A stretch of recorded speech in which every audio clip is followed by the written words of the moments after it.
செல்லக்குட்டீஸ் எல்லாத்துக்குமே ஒரு ஸ்பெஷலான ஒரு வெல்கம் பண்ண அந்த கௌதம் பேசிட்டு இருக்கேன். 12th இங்கிலீஷ்க்கான அஃபீஷியல் கோர்ட்டில் எக்ஸாம் மாடல் கொஸ்டின் பேப்பர். அது கண்டிப்பாக இந்த வீடியோ ரொம்ப யூஸ்ஃபாக இருக்கும். நாளைக்கு வந்து எக்ஸாம் எழுத போகிறீங்க. விஷயத்தை very all the best. Already ஒரு கொஸ்டின் அப்லோட் பண்ணியாச்சு. இது செகண்ட் கொஸ்டின் பேப்பர். ஸோ இந்த மாடல் கொஸ்டின் படிச்சுட்டு அதையும் படிச்சுட்டு நீங்கள் எப்பயும் போல படிச்சுட்டு போங்க. கண்டிப்பாக நீங்கள் நல்ல மார்க் ஸ்கோர் பண்ணலாம். ஓகேவா? ஸோ ஓகே, விஷயத்தை வெரி ஆல் த பெஸ்ட். நம்மளுடைய கௌதம் மீடியா சேனல் இது நீங்கள் சப்ஸ்கிரைப் பண்ணாமல் பார்க்குறவங்க மறக்காம இப்போ சப்ஸ்கிரைப் பண்ணிட்டு பெல் பட்டனை ஆலில் கிளிக் பண்ணிக்கோங்க. அண்ணா ரொம்ப முக்கியமான விஷயம் கீழே கொடுத்துருக்க வாட்ஸ்அப் சேனல் மறக்காம ஜாயின் பண்ணிங்க. ஓகேவா? ஏன் சொல்லணும், so free of cost study materials எல்லாமே உங்களுக்கு அதில் தான் ப்ரொவைட் பண்ண போகிறோம். நான் எக்ஸாம் எழுத போகிறீங்க இல்லையா? ஸோ நைட் 8 மணிக்கு 9 மணிக்கு 10 மணிக்கு எல்லாமே உங்களுக்கு இம்பார்ட்டன்ட் கொஸ்டின் அப்லோட் பண்ணிகிட்டே இருப்பேன்.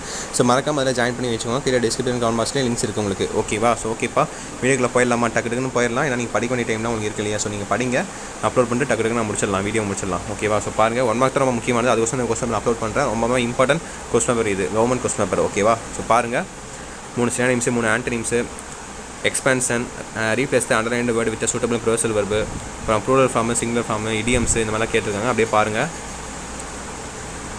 தேவர் chillest enough and in many ways quite artless. This is curious not only because the expense not only agony and fear but also anger. So பாருங்க, அப்படியே synonyms antonyms, choose the correct expression of the abbreviation. TNPSC abbreviation என்ன?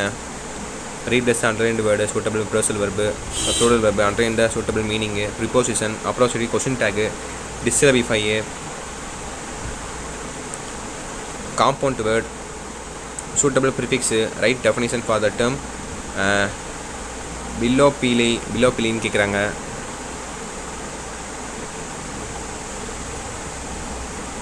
So அடுத்து 17 பாருங்கள், preposition பேர்ஸு. 19 பார்த்தீங்கன்னா sentence pattern, 18 sentence pattern, 19 பார்த்தீங்கன்னா உங்களுக்கு approach link and complete sentence, 20 பார்த்தீங்கன்னா அந்த கரெக்ட் ஸ்பெல்லு எது கரெக்டாக இருக்குன்னு சொல்லி கரெக்டாக எழுதணும் நீங்கள். ஸோ அடுத்து பார்ட் 2 பாருங்கள். பார்ட் 2ல் செக்ஷன் 1 பாருங்கள், உங்களுக்கான போயம் அப்ரிசியேஷனு. ஓகேவா? இந்த 6ல் ஏதோ நீங்கள் 4 எழுதுனா போதுமானது, 2 வந்து நீங்கள் சாய்ஸில் விட்டுடலாம். ஸோ கரெக்டாக படித்து பார்த்து ஆன்சர் பண்ணுங்கள். ஈஸியாக தான் இருக்கும். Refers to, figure of speech, alteration இந்த மாதிரி தான் இருக்கும். பாருங்கள், 21, 22, 23, 24, 25, 26. ஸோ அடுத்தபடியாக செக்ஷன் 2 ரொம்ப கடுப்பான பாட்டு. ஸோ கிராமர் பாட்டு எனக்குலாம் சுத்தமாக சுட்டு போட்டாலும் வராது இதில் எனக்கு. ஸோ 6 மார்க் 2 மார்க் தான் நான் எடுப்பேன். நீங்கள் எப்படின்னு சொல்லி கமெண்ட் பண்ணுங்கள். 27, 28, 29, 30. ஸோ அடுத்து பாருங்கள், உங்களுக்கான இஆர்சி கொஸ்டின்ஸ் அதே மாதிரி தான். ஒரு லைன் கொடுத்துட்டு அதை வரை இந்த போயம்னு கண்டுபிடிச்சி போயம் பேர், ஆத்தர் பேர், அப்புறம் எக்ஸ்ப்ளனேஷன் தான் எழுதணும். இதுவும் கடுப்பாக இருக்கும். அதெல்லாம் பார்த்தீங்கன்னா எனக்கு படித்ததெல்லாம் படிச்சிடலாம். பட் அது எந்த லெசனை சொல்லி கேட்குறது போய்னா ஃப்ரெண்ட்டை கேட்பேன் நான். நீங்கள் எப்படின்னு சொல்லி கமெண்ட் பண்ணுங்கள். அண்ட் செக்ஷன் 2 பாருங்கப்பா. ஸோ இது ரொம்ப முக்கியமான விஷயம். கீழே வாட்ஸ்அப் சேனல் லிங்க் கொடுத்துருங்க தெரியுமா? அதை மறக்காம ஜாயின் பண்ணிட்டு இந்த வீடியோ உங்கள் ஃப்ரெண்ட்ஸ் அண்ட் கிளாஸ் ஷேர் பண்ணி விட்டுருங்க. ஏன்னா உங்களுக்கு ரொம்ப யூஸ்ஃபுல்லாக இருக்கும். அண்ட் இந்த வீடியோக்கு லைக் பண்ணுங்கள். நிறைய பேர் லைக் பண்ணாமே பார்க்குறீங்க. லைக் பண்ணிட்டு சப்ஸ்கிரைப் பண்ணிக்கோங்க. ஸோ அடுத்து 2 மார்க் கொஸ்டின்ஸ் பாருங்கள். 3 மார்க் கொஸ்டின்ஸ் பாருங்கள். 34, 35, 36. அந்த கரெக்டாக 2 லைன் கீவேர்டு வச்சு எழுதுனா போதும், உங்களுக்கு மார்க் அசால்ட்டாக வந்துடும் உங்களுக்கு. ஓகேவா? 3 மார்க் போட்டுருவாங்க. அந்த 2 லைன் தான் அந்த கீவேர்டு இருந்தால் போதும் உங்களுக்கு மார்க்கு. ஓகேவா?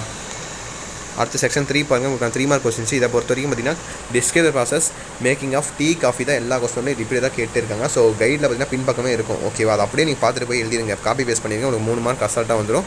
அண்ட் கம்ப்ளீட் த ப்ரோவப்ஸ், இது கண்டிப்பாக எல்லா கொஸ்டின்லையும் இருக்கும். எல்லா கொஸ்டின்லையும் வேணால் describe the process and complete the ப்ரோவப் எல்லா கொஸ்டின்லையும் இருக்கும். அது இல்லாமல் உங்களுக்கு எக்ஸ்ட்ராவாக பார்த்தீங்கன்னா உங்களுக்கு மாற்றி கேட்பாங்க. எப்படின்னு பார்த்தீங்கன்னா எக்ஸ்பேண்ட் த ஃபாலோயிங் கேட்கலாம், இல்லை பை சார்ட் கேட்கலாம், இல்லை டைம் லைன் கேட்கலாம், இல்லை ஒரு டேப்லெட் கொடுத்து அதை கண்டுபிடிச்சி அதை சொல்லலாம். இந்த மாதிரி மாற்றி கேட்பாங்க. ஸோ அது இது மாதிரி நீங்கள் படிச்சுக்கோங்க. ஓகேவா?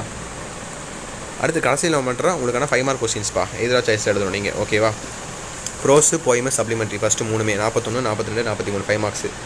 ஸோ 2ல் ஏதோ 1 எழுதணும். ஓகேவா? 41 1, 42 1, 43 1. ஓகேவா? ஸோ அடுத்து 44 பாருங்கள். Write up summary or make notes for the following passage.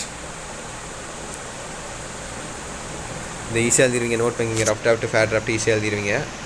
So அடுத்து பாருங்கள், லெட்டர் ரைட்டிங் இதுவும் ஈஸியாக எழுதிடுவீங்க எல்லாருமே. இப்போ 46 பாருங்கள். இதுதான் நிறைய பேருக்கு மார்க் குறையும். 45 ரூபா எழுதிடுவீங்க. 46 பாருங்கள். எரஸ் பாட்டிங் பாருங்கள். கண்டிப்பாக எனக்கு 3க்கு மேலே தெரிஞ்சுதுன்னா, கன்ஃபார்ம் 3 தெரிஞ்சுதுன்னா நீங்கள் எரஸ் பாட்டிங் ஆட் பண்ணி எழுதலாம். சப்போஸ் எரஸ் பாட்டிங் எனக்கு 2 தான் தெரிஞ்சிருக்கு. கீழே இருக்கிற ஃபில் இன் தி பிளாங்க்ஸில் பார்த்தீங்கன்னா ஃபஸ்ட் எடுத்தோடனே பார்த்தீங்களா அந்த 2 வேர்டு இருக்குது தெரியுமா ஆப்ஷனு, அந்த 2 இது மாதிரி கரெக்டாக நீங்கள் போட்டிங்கன்னா அதுக்கே 2 மார்க் அசால்ட்டாக வந்துடும். அப்புறம் மீதி இருக்கிற 3 மார்க்குக்கு கண்டிப்பாக நீங்கள் அடிச்சு பிடிச்சி சும்மா எதை எழுதுனீங்கன்னா கூட 1 மார்க் 2 மார்க் இதை வந்துடும். ஸோ மேக்ஸிமம் நீங்கள் எரஸ் பாட்டிங் 2மே பெட்டர் தான். ஸோ ஈக்குவல் தான் 50% தான். எது ஒன்று அதிகமாக தெரிஞ்சோ அதை அட்டன் பண்ணி எழுதுங்க. அந்த கடைசி கிலோமீட்டர் ஒரு பேராகிராஃப் கொடுத்து அந்த கொஸ்டின் கேட்பாங்க, நீங்கள் ஆன்சர் பண்ணுவோம். ஈஸியாக எழுதிடலாம். 47 அசால்ட்டாக எழுதிட்டு தூக்கி போட்டு போயிட்டே இருக்கலாம். ஸோ அதை எழுதிக்கோங்க ஈஸியாக. ஏன்னா பேராகிராஃப் கொடுக்குறாங்க, அது கீழே கொஸ்டின் கேட்பாங்க, அதுக்கான ஆன்சர்ஸ் அந்த பேராகிராஃப்லேயே இருக்கும். அது எடுத்து எழுதினா போதும் உங்களுக்கு மார்க். ஓகேவா? ஸோ தட்ஸ் இட்பா. கண்டிப்பாக இந்த வீடியோ ரொம்ப யூஸ்ஃபுல்லாக இருக்கும்னு நினைக்கிறேன். ஸோ எக்ஸாம் டைம் நெருங்கிட்டே இருக்குது, அவ்வளோதான். நாளைக்கு எக்ஸாம் உங்களுக்கு. ஸோ நீங்கள் நைட்டு பண்ணால் உங்களுக்கு அப்லோட் பண்ணிட்டே இருப்பேன். இம்பார்ட்டன்ட் கொஸ்டின் பேப்பர் எல்லாமே உங்களுக்கு வாட்ஸ்அப் சேனலில் தான் அனுப்ப போகிறேன். கீழே டிஸ்கிரிப்ஷன் கமெண்ட்ஸ் லிங்க்ஸ் இருக்குது, அதை ஜாயின் பண்ணிட்டு நம்மளுடைய சேனலில் சப்ஸ்கிரைப் பண்ணிங்க. உங்களுக்கு ஏதாவது டவுட்ஸ் இருந்தால் மறக்காமல் கேளுங்க. ஓகேங்களா? ஸோ நான் சொன்னதெல்லாம் பண்ணிடுங்க, சப்ஸ்கிரைப் பண்ணிட்டு அதை ஜாயின் பண்ணிக்கங்க. இந்த வீடியோ உங்கள் ஃப்ரெண்ட்ஸ் அண்ட் கிளாஸ் மட்டும் ஷேர் பண்ணிவிட்டு நல்லபடியாக படிங்க. Wish you the very all the best. Exam நல்லபடியாக எழுதி வந்து முடிச்சுட்டு என்கிட்ட வந்து கமெண்ட் பண்ணுங்கள். ஓகேங்களா? ஓகே மினிச்சர் குட்டீஸ், தட்ஸ் இட். வீடியோ பண்ணிக்கலாம். பை ஸ்டூடெண்ட்ஸ், பாய்.